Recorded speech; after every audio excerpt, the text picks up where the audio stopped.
ये गाइस तो फाइनली आज की जो वीडियो होने वाली है वो है आवास फाइनेंस के ऊपर होने वाली है। यानी इस कंपनी के बारे में आज पूरा समझेंगे कि इस कंपनी के अंदर आज हो क्या रहा है, इसके शेयर प्राइस के साथ क्या हुआ है और इसकी करंट सिचुएशन क्या है और ऐसी सिचुएशन में आपको क्या करना चाहिए। क्या इसके शेयर प्राइस को हम होल्ड करें या फिर बाय करें या फिर इसको सेल कर दें, क्या करना क्या चाहिए और क्या इसकी मैनेजमेंट कंपनी कहती है और कंपनी के फ्यूचर्स क्या हैं, ये सारी चीजों का आज डिस्कशन करने वाले हैं। तो सबसे पहले हम जानेंगे कि अभी जो है कंपनी की करंट सिचुएशन क्या है। उससे पहले मैं आपको एक बात बता दूं कि मैं सेबी रजिस्टर्ड एडवाइजर नहीं हूं और जो भी इसमें मैं वीडियो के अंदर बताने वाला हूं ये सिर्फ एक एजुकेशनल पर्पस है, ताकि आप चीजों को सीख सकें कि यार किसी भी चीज को हम कैसे स्टडी करते हैं, कैसे समझते हैं और डिसीजन लेते वक्त किन किन फैक्टर्स का ध्यान रखते हैं, ताकि जब आप डिसीजंस ले तो आप सोच सके कि मेरे को इस चीज के बारे में किस तरीके से सोचना चाहिए।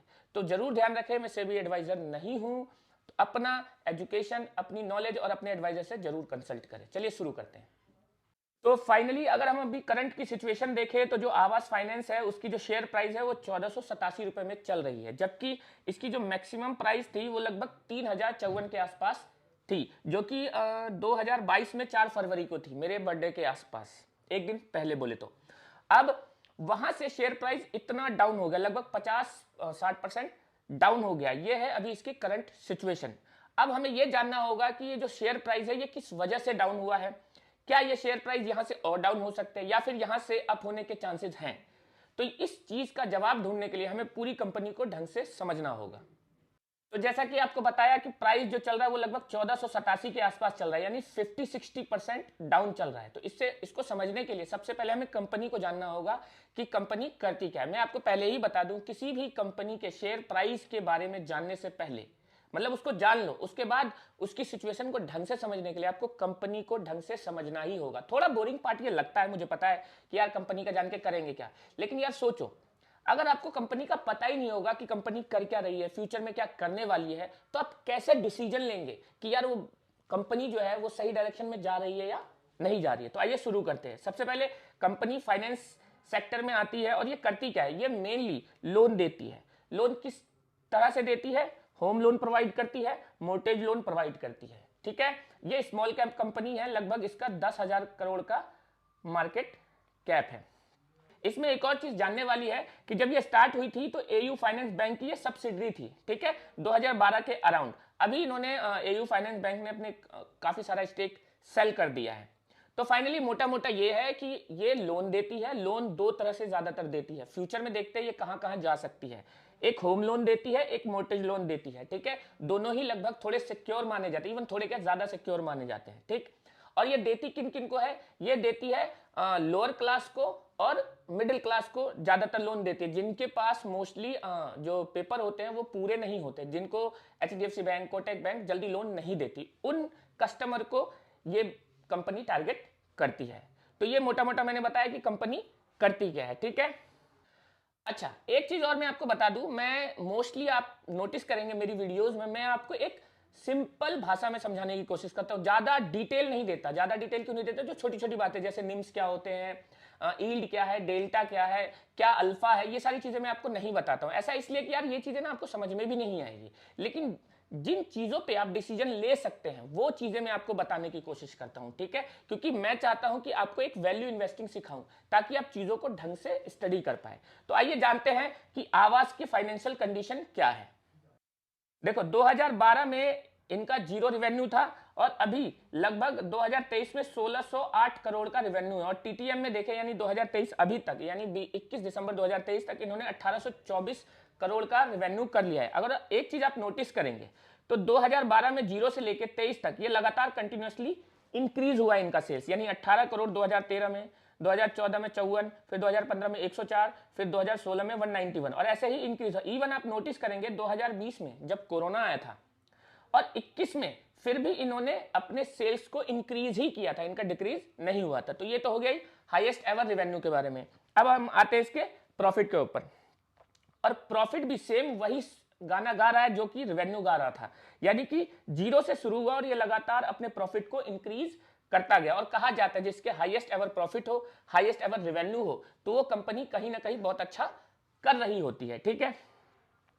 एक चीज इसमें और आप नोटिस करेंगे, जो फाइनेंशियल मार्जिन है इसे ऑपरेटिंग मार्जिन भी कहा जाता है। पहले इसके 17% के आसपास थे और अभी फिलहाल 35-36% के आसपास चल रहा है। तो आप नोटिस कर पा रहे होंगे यार, रेवेन्यू भी हाई है, प्रॉफिट भी हाई है, ऑपरेटिंग मार्जिन भी बढ़िया है, तो फिर कंपनी का शेयर प्राइस क्यों नीचे गिरा, इसको भी समझेंगे।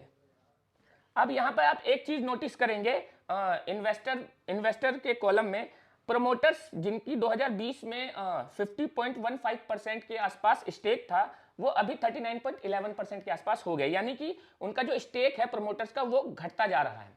अब इसमें ये बहुत बड़ा रेड फ्लैग होता है। रेड फ्लैग क्यों होता है? क्योंकि यार अगर कंपनी का मालिक ही कंपनी में ट्रस्ट नहीं दिखाता है तो फिर उसके डूबने के चांसेस ज्यादा बढ़ जाते हैं।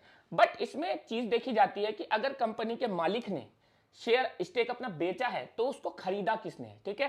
तो आप ध्यान से नोटिस करेंगे, अगर प्रमोटर ने बेचा है तो FII 31% से 35% और DII 9% से 14%, यानी FII और DII दोनों ने ही उस माल को खरीदा है, यानी जो प्रमोटर के स्टेक है उसको खरीदा है। और स्ट्रॉन्ग हैंड ने सेल किया है तो स्ट्रॉन्ग हैंड ने बाय किया है। इस वजह से ये एक रेड फ्लैग की तरह हम नहीं देख सकते, ये एक नॉर्मल फिनोमिना हो सकता है। जो प्रमोटर्स है उनको कुछ काम हो वेल्थ का, इसलिए उन्होंने बेचा है। और FII DI तभी खरीदेगी जब कंपनी में कुछ दम नजर आएगा। इससे पहले कभी भी FII DI अपना पैसा इसमें नहीं लगाने वाले, इवन दो जबकि ये स्मॉल कैप कंपनी है।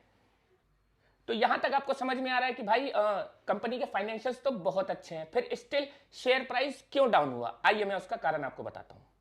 जब कंपनी लिस्ट हुई थी तो इनका PE लगभग 35 के आसपास था, लेकिन जब अपने हाईएस्ट प्राइस पे गई यानी कि 3,580 के आसपास, तो इस समय PE लगभग 98 के आसपास पहुंच गया था, जबकि इस सेक्टर का PE अराउंड 30 से 40 के बीच में रहता है, यानी कि आप इसका PE बहुत ज्यादा ओवर वैल्यूएशन में पहुंच गया था, जिसकी वजह से जिन लोगों ने पहले खरीदा था उन्होंने प्रॉफिट बुकिंग की थी और फाइनली इसको अपने मीन प्राइस पे आना ही था, यानी 30 to 40 PE के आसपास। जबकि इसका करंट PE 25 के आसपास चल रहा है।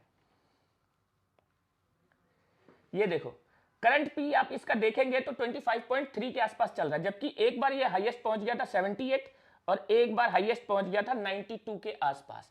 तो ये ओवर वैल्यूएशन जोन में पहुंच गया था, जिसकी वजह से लोगों ने अपने प्राइस स्टेक को सेल किया है और अब फाइनली ये अपने मीन प्राइस पे आ चुका है।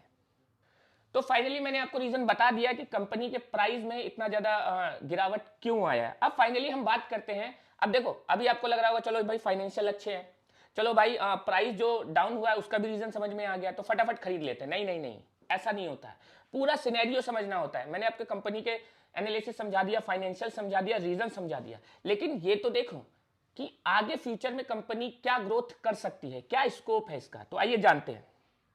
सबसे पहले इंडिया के अंदर जो इंडिया होम लोन और मोर्टेज लोन का जो परसेंटेज है वो GDP का 11% के आसपास है इंडिया के अंदर में। वहीं अमेरिका के अंदर अगर ये देखा जाए तो 90% GDP का होम लोन एंड मोर्टेज लोन होता है। यानी कि अगर देखा जाए तो इंडिया के अंदर में अभी बहुत सारे लोग जैसे जैसे लोअर से मिडिल क्लास, मिडिल से रिच में आएंगे तो ये परसेंटेज बढ़ता जाएगा होम लोन एंड मोर्टेज लोन का, जिससे इसका मतलब क्या है, इसका टैम अभी बहुत बड़ा है, बहुत स्कोप है इसके अंदर आगे बढ़ने का। ये हो गया पहला पॉइंट।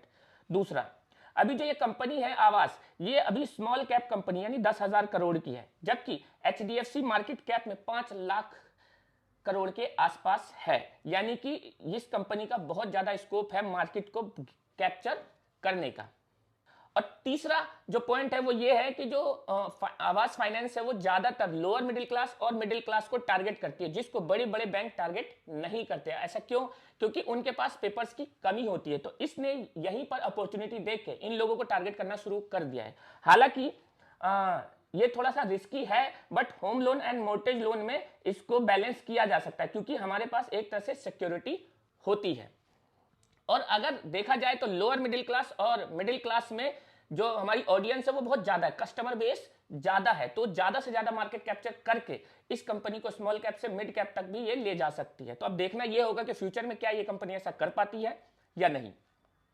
अगला जो पॉइंट है, इस कंपनी के ऊपर जो डेट है वो लगभग डेट टू इक्विटी रेशियो 3 के आसपास है, जबकि इस सेक्टर के अंदर में डेट टू इक्विटी 8, 9, 10 कई बार तो 20 तक पहुंच जाती है। यानी कहने का मतलब ये है अगर कंपनी के पास डेट कम है तो ज्यादा डेट उठा करके भी वो अपनी कंपनी को बहुत बड़ा कर सकती है, यानी अपने आप को एक्सपेंड बहुत रैपिडली कर सकती है। ये भी एक बढ़िया पॉइंट है आगे के फ्यूचर के ग्रोथ के लिए।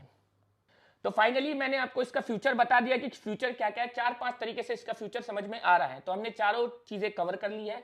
अब फाइनल समझना है कि यार इस शेयर को करे तो करे क्या, बाय करे। अब तक तो सारा सिग्नल यही मिल रहा है कि बाय करना चाहिए, ठीक है। मैं आपको फिर से बता दूं, कोई भी बंदा हो, कितना ही बढ़िया हो शेयर मार्केट के अंदर में, वो गलत हो सकता है, क्योंकि कोई भी प्रिडिक्शन गलत हो सकती है। मान लीजिए मैंने कहा कि HDFC बहुत बड़ा बैंक है, ठीक है, वो लोअर और मिडिल क्लास को कैप्चर नहीं कर रही है, तो इसने क्या किया, वहां पे मार्केट कैप देखा और वहां पे जगह मिली और ये घुस गया और वहां के लोगों को जल्दी जल्दी लोन दे रहा है। ऐसा भी तो हो सकता है, क्या पता इसमें पोटेंशियल देख के HDFC घुस सकती है या कोई बड़ा प्लेयर घुस सकता है, तो मार्केट कैप ये कवर ना कर पाए। इट इज ऑल्सो पॉसिबल, मेरे हाथ में तो है नहीं। ऐसे और भी बहुत सारे फैक्टर्स होते हैं जो मेरे और आपकी पहुंच से और सोच से बाहर होता है, ठीक है। तो इसलिए किसी भी शेयर्स को खरीदने से पहले हमें बहुत सारी चीजों को देखना पड़ता है, ठीक। इसलिए जब भी आप कोई शेयर खरीदते हैं, बाय करते हैं, होल्ड करते हैं, कुछ भी करते हैं, आपको अपनी नॉलेज और अपने फाइनेंशियल एडवाइजर से जरूर कंसल्ट करना है। तो आइए हम बात करते हैं कि क्या क्या नई चीजें हमें दिख रही है कंपनी के अंदर में। देखो, कंपनी सबसे पहले हाईएस्ट एवर रेवेन्यू पर है, ठीक है, बढ़िया चीज है। प्रॉफिट भी हाईएस्ट है, बढ़िया चीज है, सिग्नल बढ़िया दिख रहा है। पीई तो लो चल ही रहा है। उसके बाद डेट भी लो है, जिसकी वजह से इसका फ्यूचर अच्छा है। चौथा, जो मैनेजमेंट है वो बहुत ज्यादा स्किल्ड है और बहुत बढ़िया अब तक के रिजल्ट के हिसाब से। अब देखिए अभी तक क्या हुआ है, मैनेजमेंट बहुत तगड़ा है, लेकिन क्या पता आप शेयर खरीदे या मैं शेयर खरीदूं और एक ही महीने बाद किसी मैनेजमेंट का फ्रॉड सामने आ जाता है। इट इज ऑल्सो पॉसिबल, क्योंकि स्टॉक मार्केट के अंदर में पता है क्या है, आप कितनी भी इंफॉर्मेशन गैदर कर लो, आपको हमेशा इंफॉर्मेशन की कमी रहेगी ही रहेगी। ये आप कभी नहीं कर पाएंगे, ना मैं कर पाऊंगा, ये ऐसा होता ही नहीं है, क्योंकि बहुत सारी चीजें हो जाने के बाद हमें समझ में आती है या फिर हमें सुनने को मिलती है। अच्छा, इसमें स्कोप टू एक्सपेंड है ही बहुत ज्यादा तेजी से, और अभी जो प्राइस चल रहा है वो बहुत रीजनेबल प्राइस चल रहा है। तो अब इतनी सारा डेटा मैंने आपको दे दिया है, आपको समझना है, इससे सीखना है और आप क्या कर सकते हैं। मैं आपको बता दूं, अभी मैं ये वीडियो बना रहा हूं, अभी मैंने शेयर नहीं खरीदा है, बट मैं 1-2 दिन में इसके अपने कुछ शेयर खरीदने वाला हूं इसका। अच्छा, शेयर खरीदने का एक रूल होता है। रूल कैसे होता है, आप कोई भी स्टॉक खरीदते हैं तो 5% से ज्यादा अपने पोर्टफोलियो का ना लगाएं। मतलब अब जैसे मान लीजिए अब तक तो ये सारी चीजें बढ़िया समझ में आ रही है इस कंपनी के बारे में, तो आप क्या करेंगे, यार बढ़िया है, कल को 2x 3x या फिर 4x रिटर्न दे सकती है, तो मैं अपना सारा पैसा लगा देता हूं। यही कैच है।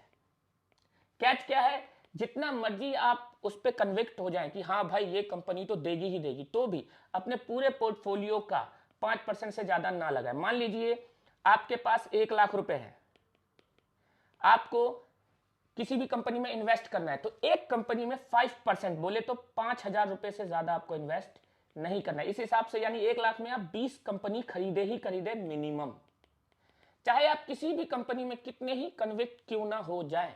It is too risky to invest more than 5%। तो ध्यान रखें, इन सारे पैरामीटर्स का यूज करके ही आप किसी भी बेट को आगे फर्दर करें, और उससे भी पहले फाइनेंशियल एडवाइजर से जरूर कंसल्ट करें। आई होप से ये वीडियो आपको पसंद आई होगी। और भी किसी कंपनी के बारे में आपको जानना है इसी तरह एकदम सिंपल भाषा में, तो जरूर कमेंट में बताओ, मैं उस कंपनी के बारे में जरूर पूरी की पूरी एनालाइज करके आपको वीडियो बताऊंगा। Thank you so much.